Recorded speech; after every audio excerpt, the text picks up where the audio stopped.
말씀 요한복음 7장 37절에서 39절입니다. 요한복음 7장 37절에서 39절 말씀입니다.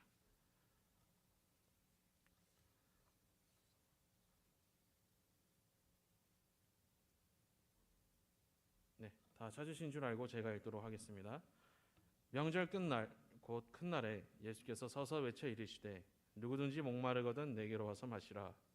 나를 믿는 자는 성경의 이름과 같이 그 배에서 생수의 강이 흘러나오리라 하시니 이는 그를 믿는 자들이 받을 성령을 가리켜 말씀하신 것이라. 예수께서 아직 영광을 받지 아니하셨으므로 성령이 아직 그들에게 계시지 아니하시더라. 아멘. 여러분들 추석인데도 이렇게 예배 자리로 찾아오시는 거 보고 좀 많은 존경심이 들었습니다. 저는 추석에 설교를 준비하면서 뭐랄까요, 약간 좋기는 한데 뭐 대충 해도 되지 않을까 생각하는데 빨간 날이라 그런 생각을 도저히 할 수 없을 만큼 여러분들의 이런 모습이 너무 아름답습니다. 참 감사드리고, 그래서 여하튼 오늘은 이제 성령을 마신다는 것이 무엇인지 알아보도록 하겠습니다. 이제 먼저 성령님에 대해서 알아보도록 하겠습니다. 예수 그리스도께서 부활하시고 승천하신 뒤로 성령이 내려오셨습니다. 그리고 성경은 성령이 내려오신 뒤부터 이제 종말이라고 정의를 하죠. 그러니까 종말은 성령의 시대입니다. 우리는 이 성령의 시대를 살고 있습니다. 성령께서 아버지와 아들의 구원을 지금도 이어서 이루고 계십니다. 그래서 오늘날 사는 우리에게는 성령이 아주 중요하죠. 성령 없는 교회는 교회라 할 수 없고 성령 없는 성도는 성도라고 할 수 없습니다. 고린도전서 12장 3절에 이런 말이 있습니다. 하나님의 영으로 말하는 자는 누구든지 예수를 저주할 자라 하지 아니하고 또 성령으로 아니하거든 누구든지 예수를 주시라 할 수 없느니라. 아멘. 성령은 우리를 예수님의 제자답게 만들어 가시며 하나님의 자녀답게 만들어 가십니다. 그래서 성령의 사람은 그리스도를 닮아갑니다. 그것이 성령님의 사역의 핵심이죠. 그리스도는 당신의 십자가를 짊어지고 십자가의 길을 걸어가셨습니다. 성령님은 우리가 각자 자신들의 십자가를 짊어지고 각자의 십자가의 길을 걸어가게 만드십니다. 당시에 많은 그리스도인들은 수많은 불신자들로 인해 곤혹을 치렀습니다. 이 당시에는 종교와 경제 생활이 하나였습니다. 그래서 종교의 차이는 이제 먹고 사는 데 문제가 생길 수도 있었어요. 그래서 당시 불신자들은 그리스도인들을 많이 오해하고 또 많이 미워했습니다. 자신들이 섬기는 신들을 인정하지 않았기 때문이고 그것 때문에 자신들의 경제 생활에 해악을 끼치지 않을까 두려웠기 때문입니다. 또 당시에는 거짓 교사들도 많았습니다. 그들은 예수님이 하나님의 아들이 아니라고 가르쳤습니다. 미혹도 일어난 겁니다. 이 미움과 미혹. 당시 교회는 이 문제들 때문에 몸살을 많이 앓았습니다. 요한복음은 예수님이 하나님의 아들이심을 증언하기 위해 쓴 복음서이면서도 그 증언을 위해서 미혹과 미움의 문제도 다루는 책입니다. 자, 오늘 본문은 아주 유명한 가르침이죠. 누구든지 목마른 자는 내게로 와서 마시라. 참 듣기만 해도 청량하고 시원한 말씀입니다. 아까 저도 냉수 한잔 했는데 참 시원합니다. 이 목마름이 여러분들 그럼 무엇이라고 우리가 생각할 수 있을까요? 하면은 보통 우리는 목마름 하면은 불만족부터 떠오릅니다. 만족이 없는 삶, 이것을 우리가 목마름으로 이해를 하고 있지만 오늘 본문의 이 전과 후를 이렇게 살펴보면은 이 목마름은 더 깊은 문제입니다. 본문 전후로 우리 읽어보신 분들은 아시겠지만 예수님을 지지하는 무리들 그리고 예수님을 죽이고 싶어하는 무리들이 나뉘었습니다. 미움이 일어나고 있는 거죠. 지금 예수님이 그리스도가 맞냐 아니냐를 두고 지금 엄청난 격쟁들이 일어나고 있습니다. 사도 요한은 그 분쟁의 원인을 단호하게 설명을 합니다. 본문 37절 끝에 있습니다. 예수께서 아직 영광을 받지 아니하셨으므로 성령이 아직 그들에게 계시지 아니하시더라. 성령의 부재, 그것이 백성과 예수님이, 백성과 백성이 서로 다투는 이유인 겁니다. 자, 오늘 예수님이 말씀하시는 목마름은 바로 이 미움과 미혹의 문제입니다. 사랑에 마땅한 성도가 사랑할 능력이 없는 것이 목마름이죠. 뿐만 아니라 목마름은 미혹의 문제이기도 합니다. 지혜가 없어서 그리스도를 분별할 능력이 없는 것도 이제 목마름인 겁니다. 요한복음 7장 47에서 49절입니다. 바리새인들이 대답하되 너희도 미혹되었느냐? 당국자들이나 바리새인 중에 그를 믿는 자가 있느냐? 율법을 알지 못하는 이 무리는 저주를 받은 자로다. 자, 바리새인들은 예수님을 따르는 자들을 두고 율법을 알지 못하는 자들이라고 말을 합니다. 그러나 실상은 우리가 알다시피 그들이 성령이 없는 사람들이고 미혹된 백성들이죠. 그들은 병자들을 고치시는 예수님을 두고 이전에 귀신의 왕 바알세불의 힘을 빌린다고 욕을 했습니다. 또 무리들은 요한복음 7장 20절에서 예수님을 귀신 들린 자라고 비난하기까지 합니다. 결국에는 미혹된 건 성령이 없는 그들이었던 겁니다. 요한복음 8장 44절에서 예수님은 이런 무리들에게 너희들의 아비는 마귀다라고 일갈하십니다. 그러니까 근본적으로 이들은 마귀의 소유들이기에 성령을 알지 못하고 예수님도 알지 못하고 아버지 하나님도 알지 못했던 겁니다. 그래서 예수님을 하나님의 아들로 인정하지 못하고 예수님을 미워했던 거죠. 이런 일은 오늘날에도 충분히 있습니다. 예나 지금이나 세상은 교회를 항상 배척합니다. 교회가 잘못한 것도 있겠지만 그것만 논하면 얕은 접근법입니다. 가장 근본적인 이유는 세상이 하나님을 미워하기 때문입니다. 이 성령이 없는 곳은 바로 하나님과 교회를 혐오하는 곳입니다. 마치 메마른 우물 깊은 곳에 빛 하나 없는 깊은 어둠이 있듯이 성령이 없는 세상의 배후에는 빛 하나 들어오지 못하는 마귀가 있습니다. 이 마귀는 세상과 사람을 속입니다. 그것을 통해서 교회를 향한 저기를 드러냅니다. 마귀의 역사에서 미혹과 미움은 같이 갑니다. 그것이 세상의 메마름이요 메마른 세상입니다. 그래서 성도는 목마릅니다. 누군가를 사랑하기보다는 누군가를 미워하고 혐오하며 사는 것이 쉬운 세상에 살기 때문입니다. 성도가 세상에서 하나님의 뜻대로 살고 싶지만 그러하지 못해서 힘들죠. 사랑하고 싶지만 사랑하지 못해서 힘듭니다. 그것이 성도의 목마름입니다. 자, 이러한 성도의 목마름은 세상과 교회의 관계에서만 일어나지 않습니다. 성도와 성도 사이에서도 충분히 일어날 수 있는 문제입니다. 같이 한 분이신 하나님을 믿는다면서도 서로를 이해 못하고 용서 못하고 사랑 못하는 것, 이것은 분명히 그 마음 깊은 곳에 마귀가 역사하고 있을 가능성이 높은 겁니다. 형제가 형제를 사랑하는 것은 심각한 영적인 문제인 겁니다. 요한일서 2장 11절 말씀대로 형제를 미워하는 자는 들어오는 빛 하나 없는 새까만 어둠 속에서 길을 헤매는 사람과 같기 때문입니다. 길을 헤매는 자가 목적지를 도착할 수 없듯이 형제를 미워하는 성도는 자기 신앙을 지킬 수가 없죠. 미움으로 미혹되었기 때문입니다. 그래서 십자가 길을 이탈해서 불신자가 되어버릴 수도 있는 겁니다. 그래서 교회가 믿음이 없어서 교회를 떠난다는 말도 있지만 우리가 또 경험해보셔서 아시다시피 관계 때문에 오히려 교회를 떠나버린 경우들도 많잖아요. 그런 미움의 문제 때문에 사람의 믿음이 잃어버릴 수도 있는 겁니다. 성도는 다른 것은 몰라도요 서로를 미워해서는 안 됩니다. 성도는 서로 사랑해야 됩니다. 그게 분별이고 그게 능력입니다. 성도가 서로 사랑하기 위해서 필요한 것은 다른 무엇도 아닌 성령입니다. 자, 우리는 성령님을 맞이해야 합니다. 본문 37에서 38절 제가 다시 읽겠습니다. 명절 끝날 곧 큰 날에 예수께서 서서 외쳐 이르시되 누구든지 목마르거든 내게로 와서 마시라. 나를 믿는 자는 성경의 이름과 같이 그 배에서 생수의 강이 흘러나오리라 하시니. 맞습니다. 예수님을 믿는 자는 예수님이 주시는 성령님을 마십니다.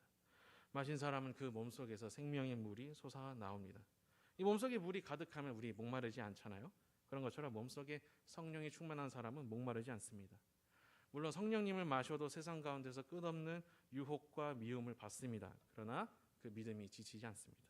세상에 굴하지 않습니다. 그래서 갈증이 해소된 성도는 도리어 그러한 세상의 메마름이 지지 않고 마귀와 맞서 싸울 수 있습니다. 이 미움과 미혹과 맞서 싸울 수 있는 거죠. 그래서 성령님은 우리가 진정 싸워야 할 것과 싸우도록 만드시는 겁니다. 출애굽기 17장에서도 이 원리를 알 수 있는데요. 출애굽기 17장 7절에 이런 말씀이 있습니다. 그가 그곳 이름을 마사 또는 무리바라 불렀으니 이는 이스라엘 자손이 다투었으며 또는 그들이 여호와를 시험하여 이르기를 여호와께서 우리 중에 계신가 안 계신가 하였음이더라. 아멘. 당시 출애굽 백성들은 르비딤 광야에 있었는데요. 이제 그들에게 물이 없었습니다. 그래서 백성들은 모세와 다투었고 여호와와 다투었습니다. 그리고 여호와를 시험하였습니다. 마치 예수님을 두고 하나님의 아들이 아니냐로 논쟁하듯이 그때 출애굽 백성들 사이에서도 이 모세가 선지자 아니냐 여호와가 하나님이냐 아니냐를 두고 막 시험하고 다투었던 걸로 보여요. 그러나 여호와께서 모세를 통해 반석에서 물을 공급하셨고 백성들은 반석의 생수를 마셨습니다. 그리고 어떻게 되냐? 출애굽기 17장 8절의 말씀에 우린 주목해야 됩니다. 그때 아말렉이 와서 이스라엘과 르비딤에서 싸우니라. 그렇습니다. 반석에서 솟아난 생명수 그 성령을 마신 뒤에 아말렉이 이스라엘과 싸우려 합니다. 그리고 그 싸움은 여호와의 싸움이라 나옵니다. 출애굽기 17장 16절입니다. 이르되 여호와께서 맹세하시기를 여호와가 아말렉과 더불어 대대로 싸우리라 하셨다 하였더라. 그렇습니다. 생수를 마시지 않는 백성들은 여호와와 싸웠습니다. 반석의 생수를 마신 뒤에는 백성들의 아말렉 하나님의 원수와 싸웁니다. 이 삶의 방향이 완전히 바뀐 겁니다. 주님과 다투는 미혹된 백성들이 생수를 마신 뒤에 여호와의 뜻을 따르기 시작합니다. 그리처럼 목마름은 단순한 문제가 아닙니다. 우리가 대체 무엇과 싸워야 하는지를 두고 씨름하는 문제입니다. 목마른 백성, 하나님의 능력이 없는 백성은 여호와와 다툴 수밖에 없습니다. 그러나 그 목마름이 해갈된 백성은 마귀와 싸워 이길 수 있습니다. 사도 요한은 예수님의 생명수 성령을 마신 성도들에게 이와 같이 말했습니다. 요한 1서 3장 8절인데요. 죄를 짓는 자는 마귀에게 속하나니 마귀는 처음부터 범죄함이라. 하나님의 아들이 나타나신 것은 마귀를 멸하려 하심이라. 자, 예수님께서 우리에게 성령을 주십니다. 십자가를 짊어지러 주시고 그 길을 걸어가라고 주십니다. 죄와 마귀하고 싸워서 이겨서 하나님의 자녀답게 살라고 우리에게 성령을 주시죠. 이 마귀의 일을 멸하는 일은 가늠하다 붙잡힌 여인에게 하신 예수님의 말씀에서 알 수가 있는 겁니다. 요한복음 8장 11절에 있습니다. 예수께서 이르시되 나도 너를 정죄하지 아니하노라. 가서 다시는 죄를 범하지 말라 하시니라. 그렇습니다. 바로 용서와 사랑입니다. 성도가 하나님을 사랑하고 이웃을 사랑하고 서로 사랑하는 것이 마귀의 일을 멸하는 것이며 마귀와 싸우는 겁니다. 성령이 함께 계시는 곳에는 반드시 믿음이 이깁니다. 요한 1서 5장 3에서 4절입니다. 하나님을 사랑하는 것은 이것이니 우리가 그의 계명들을 지키는 것이라. 그의 계명들은 무거운 것이 아니로다. 무릇 하나님께로부터 난 자마다 세상을 이기느니라. 세상을 이기는 승리는 이것이니 우리의 믿음이니라. 이기는 믿음은 계명을 지키는 믿음입니다. 계명을 지키는 것은 그리스도의 새 계명, 서로 사랑하라는 그 계명을 지키는 겁니다. 그것이 세상의 신이라 불리는 미혹과 미움의 영, 그 마귀의 일을 멸하는 유일한 길입니다. 성령님의 생수를 마신 우리는 서로 사랑해야 합니다. 성령의 열매는 사랑이기 때문입니다. 성도가 누군가를 미워할 수는 있습니다. 그러나 그 미움을 거두지 못한다면 그것은 열매에 맺지 못하는 삶입니다. 영적으로 반드시 문제가 있는 겁니다. 설사 상처 때문이라고 해도 그 깊은 곳에는 죄와 마귀가 역사하고 있을 가능성이 매우 높죠. 불신앙의 문제의 가능성이 매우 높은 겁니다. 그럴 때 우리는 형제를 미움에서 자유로워질 수 없을 때마다 그 성령님의 능력을 구해야 합니다. 성령님을 마신다는 것은 바로 이 성령님께서 주시는 그 생수, 그 능력을 마시는 겁니다. 본문 38절에는 이 생수의 강이 한번 주목해 보시기 바랍니다. 여기 생수의 강이라고 있는데요. 이 생수의 강은 이제 헬라어로 보면은요, 강이 생명수를 흘려보내는 이미지를 떠오르게 만들어요. 그러니까 한마디로 생수의 강이 성령을 가리키는 건 맞지만 좀 더 구체적으로 따지면 강이 성령입니다. 그러니까 생수는 강이신 성령님이 흘려보내시는 것, 성령님의 능력과 지혜인 겁니다. 그러니까 성령님을 마신다는 것은 사실 성령님이 주시는 생수를 마시는 겁니다. 그 생수인 성령님의 지혜와 권능이 우리 삶과 마음을 본질적으로 변화시킬 수 있는 것이기 때문입니다. 이 강의 생수 없이는 우리는 하나님과 이웃과 형제 자매를 사랑할 수 없습니다. 우리의 사랑은 단순히 설렘 같은 감각적인 문제가 아닙니다. 연애하는 문제가 아닙니다. 영적인 문제입니다. 예배의 문제고 기도의 문제고 믿음의 문제입니다. 하나님 사랑과 이웃 사랑과 형제 사랑은 광야에서 아말렉과 전쟁하는 것과 같습니다. 치열하고 어렵죠. 그래서 모세가 아말렉 전투 당시 때 손을 들어서 하나님의 능력을 구했듯 우리의 사랑은 성령님께서 주시는 그 지혜와 능력에서 시작되어야 하는 겁니다. 그래서 우리의 사랑은 우리의 감정, 우리의 마음에서 시작되는 게 아닙니다. 하나님께 드리는 기도에서 시작되는 겁니다. 이 참 어려운 말씀이지만 제가 한번 제 얘기를 한번 꺼내보도록 하겠습니다. 제가 최근에요 이제 시험을 좀 크게 당했습니다. 이전 사역지에서 제가 좀 싫어하는 성도 한 분이 계셨는데요. 이제 그분만 생각을 하면 막 손발이 떨릴 정도로 제가 막 싫었거든요. 트라우마라고 할 수 있을 정도로 그분만 생각하면은 막 이성이 날아간 마치 전쟁 후유증을 겪은 사람처럼 막 그렇게 했는데 그분이 별다른 이유 없이 제 인격을 막 자주 모독했기 때문이에요.